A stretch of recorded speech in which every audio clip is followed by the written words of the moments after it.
안녕하세요. 시내가 책방입니다.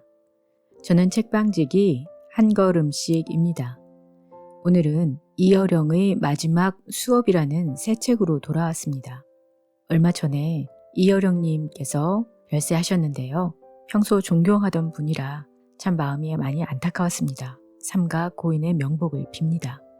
이 책은 자유기고가이며 칼럼니스트인 김지수의 인터스텔라를 진행한 김지수 씨가 이여령 씨와 만나서 16번의 인터뷰를 통해 만든 책입니다.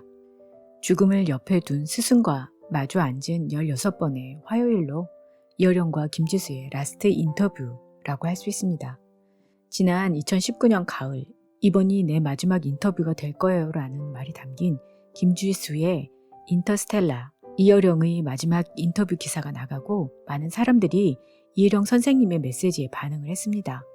My life는 기프트였다 라고 밝히며 탄생의 신비로부터 죽음을 돌아보던 스승의 메시지는 7천여 개 이상의 댓글이 달리며 큰 화제를 모았고, 이러한 반응에 힘입어 김지수 기자는 이여령 선생님의 마지막 이야기를 담은 더 깊은 라스트 인터뷰를 시작했습니다. 그렇게 탄생한 것이 이여령의 마지막 수업입니다. 가을 단풍, 겨울 산, 봄의 매화, 그리고 여름의 실록의 시간에 이르기까지 1년에 걸쳐 진행된 16번의 인터뷰에서 스승은 새로 사귄 죽음이란 벗을 소개하며 남아있는 세대를 위해 각혈하듯 자신이 가진 모든 지혜를 쏟아냈습니다. 때때로 선생의 몸은 불시에 안 좋아져 인터뷰를 취소해야 할 때도 있었지만 그는 매주 화요일 죽어가는 스승 곁에서 삶의 진실을 듣고 싶어하는 독자들을 위해 자신이 가진 가장 귀한 것을 아낌없이 내놓습니다. 스승은 이 책을 읽을 제자들에게 자신의 지혜를 온전히 전달하기 위해 여러 번에 걸친 첨삭과 수정을 거치며 자신의 유언처럼 남을 이 책을 완성하셨습니다. 나는 이제부터 자네와 아주 중요한 이야기를 시작하려 하네. 이 모든 것은 내가 죽음과 죽기 살기로 팔씨름하며 깨달은 것들이야. 이해하겠나? 어둠의 팔뚝을 넘어뜨리고 받은 전리품 같은 것이지. 이 책은 죽음 혹은 삶을 묻는 애잔한 질문에 대한 아름다운 답입니다. 삶과 죽음 속 사랑, 용서, 종교, 과학, 꿈, 돈 등 다양한 주제를 넘나들며 펼쳐지는 이여령과 김지수의 대화는 오랜 시간 죽음을 마주한 채 살아온 스승에게 전할 수 있는 지혜들로 가득합니다. 그는 재앙이 아닌 삶의 수용으로서 아름답고 불가피한 죽음에 대해 배우고 싶어하는 제자의 물음에 은유와 비유로 가득한 답을 내놓으며 죽음이 생의 한가운데 있다는 것을 가르치고 있습니다. 무엇보다 스승은 내게 죽음이 생의 한가운데 있다는 것을 가르치고 싶어 했습니다. 정오의 분수 속에, 한낮의 정적 속에, 시끄러운 운동장과 텅 빈 교실 사이, 매미떼의 울음이 끊긴 그 순간, 우리는 제 각자의 예민한 살갗으로 생과 사의 엷은 막을 통과하고 있다고. 그는 음습하고 쾌쾌한 죽음을 한 여름의 태양 아래로 가져와 빛으로 일광욕을 시켜주었다고 프롤로그에서 밝히고 있습니다. 목차를 간단히 살펴보면요, 16가지로 되어 있습니다. 프롤로그는 스승이 필요한 당신에게. 1. 다시 라스트 인터뷰. 2. 큰 질문을 경계하라. 3. 진실의 반대말은 망각. 4. 그래서 외로웠네. 5. 고아의 감각이 우리를 나아가게 한다. 6. 손잡이 달린 인간, 손잡이가 없는 인간. 8. 죽음의 자리는 낭떠러지가 아닌 고향. 9. 바보의 쓸모. 10. 고통에 대해서 듣고 싶나? 11. 스승의 눈물 한 방울. 12. 눈부신 하루. 13. 지혜를 가진 죽는 자. 14. 또 한 번의 봄. 15. 또 한 번의 여름. 생육하고 번성하라. 16. 작별 인사. 에필로그.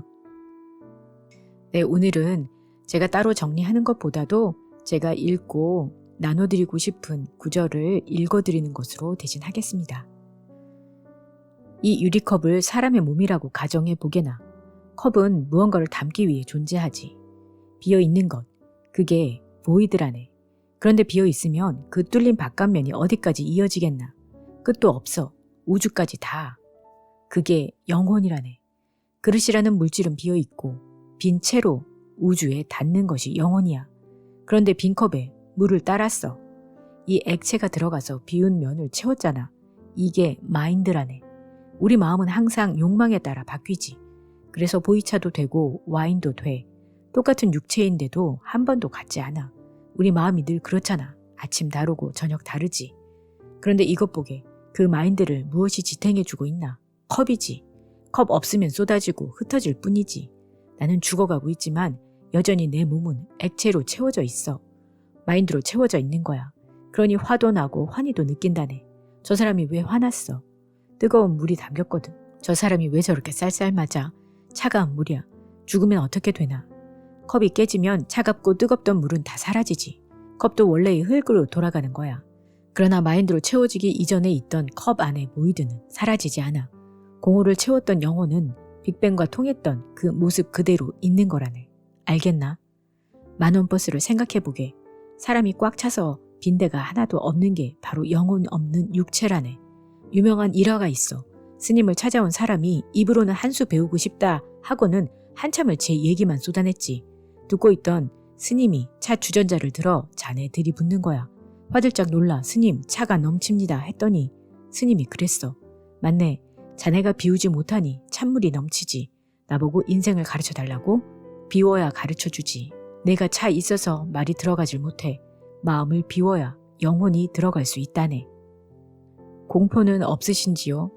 자신은 없네.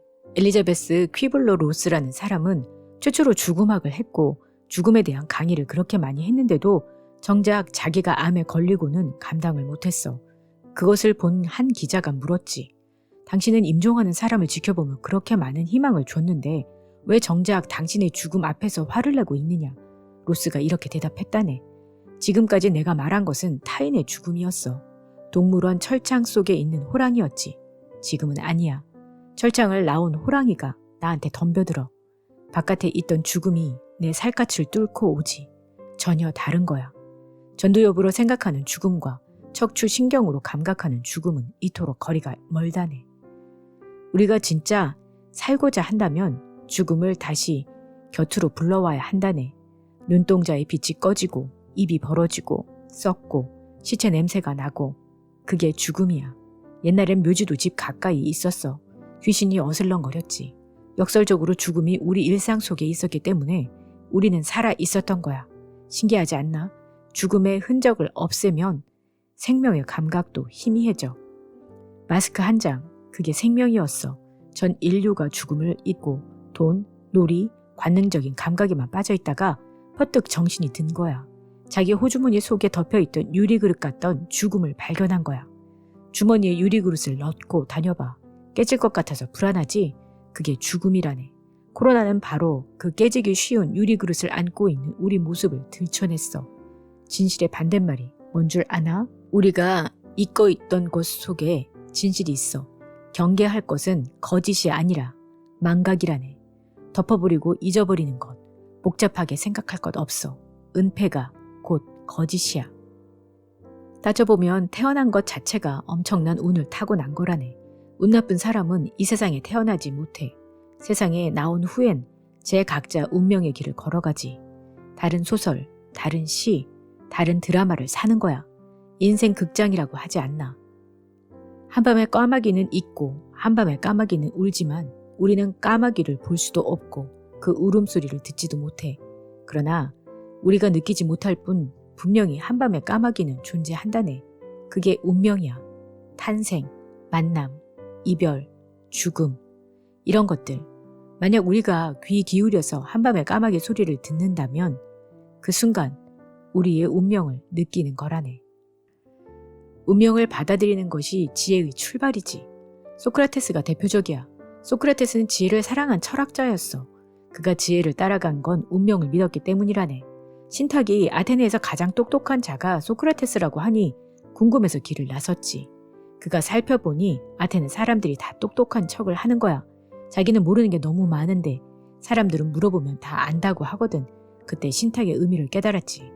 아, 내가 모른다는 걸 안다는 게 이 사람들보다 똑똑하다는 이야기구나.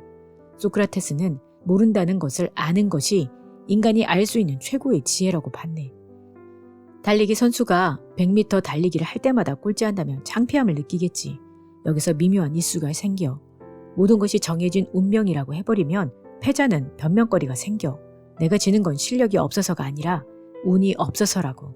숙명론, 팔자론으로 풀어버리면 타고나길 그렇게 타고났어로 모든 걸 덮을 수 있네. 가난해도 실패해도 팔자 핑계대면 그만이거든. 그런데 인생의 마디마다 자기가 책임지지 않고 운명의 책임을 전가하는 건 고약한 버릇이라네. 생각이 곧 동력이라네. 우리가 사는 세상은 중력 속의 세상이야. 바깥으로부터 무지막지한 중력을 받고 살아. 억압과 관습의 중력으로 살아가기 때문에 생각하는 자는 지속적으로 중력을 거슬러야 해. 가벼워지면서 떠올라야 하지. 떠오르면 시야가 넓어져. 살아있는 것은 물결을 타고 흘러가지 않고 물결을 거슬러 올라간다네. 관찰해보면 알아. 하늘을 나는 새를 보게나 바람 방향으로 가는지 역풍을 타고 가는지. 죽은 물고기는 배 내밀고 떠밀려 가지만 살아있는 물고기는 작은 송사리라도 위로 올라간다네. 우리가 이 문명 사회에서 그냥 떠밀려 갈 것인지 아니면 힘들어도 역류하면서 가고자 하는 물줄기를 찾을 것인지 고민해야 한다네. 다만 잊지 말게나 우리가 죽은 물고기가 아니란 걸 말이야. 우리는 영원히 타인을 모르는 거야. 안다고 착각할 뿐. 내가 어머니를 아무리 사랑해도 어머니와 나 사이에는 엷은 막이 있어. 절대로 어머니는 내가 될 수 없고 나는 어머니가 될 수 없어. 목숨보다 더 사랑해도 어머니와 나의 고통은 별개라네. 존재와 존재 사이에 처진 엷은 막 때문에. 그런데 우리는 마치 그렇지 않은 것처럼 위선을 떨지. 내가 너일 수 있는 것처럼. 한 마리가 길을 잃었다면 다른 99마리도 길을 잃을 수 있어. 왜 그 생각을 못하나. 길 잃은 한 마리가 99마리와 다른 게 아니야. 똑같다네. 어려운 얘기가 아니야. 한 명의 죽음은 모두의 죽음을 예표하는 거야. 기록자들, 작가나 예술가는 특별한 사람이 아니야. 도덕자나 지식자가 아니라네. 감추고 싶은 인간의 욕망, 속마음을 광장으로 끌어내 노출시키는 사람들이지. 거울로 비춰주는 거야. 보통 사람은 비참한 자기 얼굴을 안 보려고 해. 흐린 거울이나 깨진 거울로 보지. 직면할 용기가 없으니까 예술가만이 일그러진 자기 얼굴을 똑바로 봐. 정확성보다는 솔직성이 우선이네. 솔직해야 정확할 수 있어. 내가 유일한 존재가 되었을 때 비로소 남을 사랑하고 끌어안고 눈물도 흘릴 줄 아는 거야. 내가 없는데 어떻게 남을 끌어안겠나. 내가 없는데 어떻게 우리가 있어. 그런데 나 없는 우리, 아니 될 말씀이야. 큰일 날 소리지. 그래서 내가 사이를 강조했잖아. 나와 너 사이, 그 사이에 나도 있고 너도 있는 거지. 럭셔리한 삶? 나는 소유로 럭셔리를 판단하지 않아. 가장 부요한 삶은 이야기가 있는 삶이라네. 스토리텔링을 얼마나 갖고 있느냐가 그 사람의 럭셔리이지. 죽기 직전 눈앞에는 인생의 파노라마가 필름처럼 펼쳐진다는 얘기를 들었는데요. 아닐세. 인생은 파노라마가 아니야. 한 커트의 프레임이야. 한 커트 한 커트 소중한 장면을 연결해보니 파노라마처럼 보이는 거지. 한 커트의 프레임에서 관찰이 이루어지고 관계가 이루어져. 찍지 못한 것, 버렸던 것들이 나중에 다시 연결돼서 돌아오기도 해. 그런데 기억을 되살리는 것은 생각이 아니야. 상기하는 거지. 이미 알았던 것들을 깨워서 흔드는 거지. 책이라는 건 그렇게 흔들어주는 역할을 해. 머리를 진동시키는 거지. 그런데 오히려 머리를 굳히는 책들이 있어. 굳은 머리에 아예 콘크리트를 들이붓는 거지. 알고 보면 콘크리트 양생하는 거야. 그러니 내게 보편적인 것 말고 새로운 걸 물어보게. 너 존재했어? 너답게 존재했어? 너만의 이야기로 존재했어? 남의 신념대로 살지 말아라. 방황하라. 길 잃은 양이 되라. 구하라. 그리하면 주실 것이다. 의 성경 구절을 실현하기 위해 우리는 먼저 길을 잃어야 한다는 선생의 말은 깊고도 깊어 호흡을 가다듬어야 했다. 그것은 용기의 과제이기도 했고 믿음의 문제이기도 했다. 세상을 생존하기 위해서 살면 고역이야. 의식주만을 위해서 노동하고 산다면 평생이 고된 인생이지만 고생까지도 자기만의 무늬를 만든다고 생각하며 즐겁게 해내면 가난해도 행복한 거라네. 인간은 다 다른 삶을 살고 있어. 그러나 추위처럼 모두가 느끼는 감각이 있네. 인류 공통의 아픔이 있으면 내 추위와 남의 추위에 공감이 일어나는 거야. 외로운 섬, 무인도의 삶에서 광장의 삶으로 나아갈 수 있는 거야. 최인훈이 쓴 광장도 결국 그런 이야기인 거지. 골목이나 골방에 있는 사람은 남의 골방의 아픔을 모르거든. 그러나 추위로 화끈하게 느껴지기 전까지는 오히려 모른다는 인정이 매우 중요하다네. 필록테테스처럼 고통에 익숙해지면서 내가 고통에서 한 발짝 물러난 거야. 죽음이나 고통을 사실적으로 깊게 느끼면서 또 그만큼 객관화된 거지. 밤에 아파하며 눈물을 흘리는 나와 그런 나를 쳐다보는 나의 거리가 멀어졌어. 첫 라스트 인터뷰 때는 그게 일치했을 때였지. 육체의 언어와 영혼의 언어가 하나가 되었던 순간이랄까? 지금은 또 살짝 냉소주의자가 되었다네. 계속 변하는군요. 변하지. 심술궂은 마음도 좀 들고. 그래, 심술 사나워지면 자기한테 잘해주는 사람을 어떻게든 괴롭히려고 하잖아. 천사로 죽는 사람은 없어. 영성에서는 딸이 아버지를 앞섰군요. 그렇다네. 성경에도 나중난 자가 먼저 된다는 말이 있어. 그 애는 죽음 앞에서 두려워 벌벌 떨지 않았어. 지금 나가면 3개월, 치료받으면 6개월 선고를 듣고도 태연하니까 도리어 의사가 놀라서 김이 빠졌어. 내 딸 미나는 죽기 전에 정말 충만한 시간을 보냈다네. 1년간 한국에서 내 곁에서 가장 오래 머물렀지. 죽음을 맞서지 않고 행복하게 시간을 쓴 거야. 암에 걸려서도 영적인 힘으로 그 아픈 사기가 지나 온몸에 암세포가 퍼졌는데도 2-3시간을 강연을 했지. 육체가 소멸하게 마지막까지 복음을 전했고 기도 드리고 쓰러져서 5-6시간 있다가 운명했다네. 나도 그래. 다 죽어가다가도 나 오늘 못해 하다가도 얘기 시작하면 샘물 터지듯 나오잖아. 그건 내 힘이 아니야. 고난은 나, 너, 우리, 인류 모두의 저울이지. 나치 수용소의 체험을 기록한 빅터 프랭클의 밤과 안개를 보면 극단적 고난에 반응하는 인간의 양극단이 드러난다네. 두 종류의 인간으로 나눠져. 나치의 앞잡이가 되어 개처럼 동족을 물어 죽이는 놈들. 반대편엔 아주 보통의 이기적일 것 같은 사람들이 숭고한 모습을 보여주었어. 생명이 꺼져가는 사람들에게 자기 빵을 나눠주는 거야. 그런 행동을 하는 자기 모습을 보고 스스로도 놀라. 초인적인 성장을 이뤄내는 거지. 나도 마찬가지네. 이전에 내가 상상할 수 없는 내가 되었지. 어떻게 이렇게 태어나고 관대해질 수 있을까 싶어 뒤늦게 생의 진실을 깨닫게 된다네. 모든 게 선물이었다라는 걸. My life는 기프트였다는 그 말은 목사님 같은 소리가 아니야.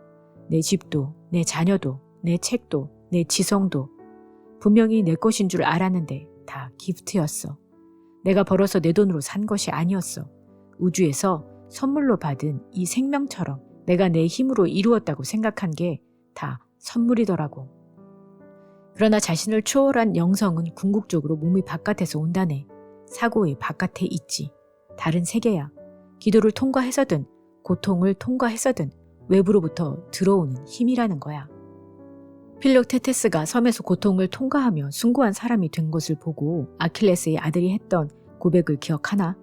그의 활만 훔쳐갈 수는 없다고 했지. 당신의 상처와 활은 똑같은 것이라고 말이야. 그게 바로 예술론이라네. 송송환이 무대에서 보여준 모습이 그와 같다네. 눈이 보이지 않으니 얼마나 답답하고 무력했겠나. 그런 시야의 어둠이 그 자신을 무인도로 만들었겠지.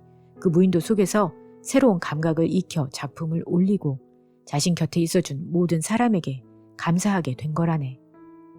내가 내 뜻을 알겠느냐고 하나님이 호통을 친 거지. 욥은 신을 보았네. 그제야 자신이 죄 없다고 선언한 교만을 깨닫고 구제를 받는 거라네. 다른 사람은 그런 과정 없이 덮어놓고 믿으니 그 믿음이 헛것이지. 탕자도 떠났다 고생하고 돌아와서야 아버지의 마음을 알았어. 만약 형처럼 주변에서 서성였다면 유산 상속자가 됐을지언정 아버지와 깊은 관계로 들어가지 못했을 거야.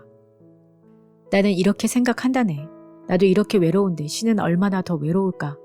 자네가 하나님 입장이라고 가정해보게. 얼마나 외롭겠나.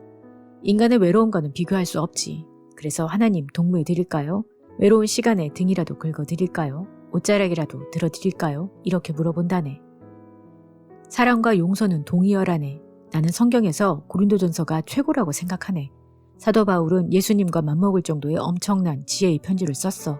참으로 아름답지. 사랑은 오래 참는 것이고 성내지 않는 것이며 불구덩이에서 뛰어들어갈 용기가 있어도 사랑이 없다면 아무 소용이 없다고. 그래서 나는 성경 앞에서 모자를 벗을 수밖에 없어. 사도 바울은 사랑을 하면 100번이 아니라 1000번을 용서하라고 했어. 기독교의 교리는 사랑의 교리지만 그 사랑은 용서와 통하는 걸세. 끝없이 인간을 용서하는 종교일세. 하나님만이 인간을 용서할 수 있어. 누가 인간을 용서할 수 있겠나? 다 용서받을 사람인데. 나는 용서라는 말을 잘 쓰지 않아. 나는 용서받을 사람이지. 용서해줄 사람이 아니야. 100번 생각해도 다르지 않아. 하나님이 나를 용서하고 저 사람이 나를 용서해야지. 무슨 말인 줄 알겠나? 나는 말이네. 용서받고 싶은 게 너무 많아. 인간은 살아있는 것 자체가 죄 짓는 일이라네. 바다에 일어나는 파도를 보게. 파도는 아무리 높게 일어나도 항상 수평으로 들어가지. 아무리 거세도 바다에는 수평이라는 게 있어. 항상 움직이기에 바다는 한 번도 그 수평이라는 걸 가져본 적이 없다네. 하지만 파도는 돌아가야 할 수면이 분명 존재해. 나의 죽음도 같은 거야. 끝없이 움직이는 파도였으나 모두가 평등한 수평으로 돌아간다네. 본 적은 없으나 내 안에 분명히 있어. 내가 돌아갈 곳이니까. 어떤 기도를 하십니까? 옛날에 나는 약하니 욥 같은 시험에 들지 말라고 기도했지요. 지금은 병을 고쳐달라는 기도는 안 해요. 역사적으로도 부활의 기적은 오로지 예수 한 분뿐이니까 나의 기도는 이것이에요. 어느 날 문득 눈 뜨지 않게 해주소서. 내가 갈피를 넘기던 책, 내가 쓰던 차가운 컴퓨터, 그 일상에 둘러싸여 눈을 감고 싶어요. 그 전까지는 죽음의 의미, 생명의 기프트를 마지막까지 알고자 한다고 힘을 주어 말했다. 사형수도 사형장으로 가면서 물 웅덩이를 폴짝 피해가요. 생명이 그래요. 흉악범도 죽을 때는 착하게 죽어요. 역설적으로 죽음이 구원이에요. 그러니 죽을 때까지 최악은 없다고 노력하면 양파 껍질 벗겨지시지 삶에서 받은 축복이 새살을 드러낸다고. 빅뱅이 있을 때 내가 태어났고 그 최초의 빛이 찌꺼기가 나라는 사실은 수사가 아니라 나의 이야기라고. 여러분도 손 놓고 죽지 말고 내가 죽는다는 사실을 끝까지 알고 맞으라고. 종교가 있든 없든 죽음의 과정에서 신의 기프트를 알고 죽는 사람과 모르고 죽는 사람은 천지 차이예요. 네, 오늘은 김지수님과 이여령님이 인터뷰 형식으로 쓴 글 이여령의 마지막 수업 중에서 나누고 싶은 몇몇 구절을 읽어드렸습니다. 이분의 책은 직접 한 문장 한 문장을 보며 마음에 새겨야 하는 것들이 많아서 여러분이 기회가 되신다면 꼭 책을 직접 구하셔서 모든 것들을 읽으시고 직접 느끼시기를 권해드립니다. 감사드리고요. 그럼 다음 주에는 새 책으로 찾아뵐게요. 안녕히 계세요.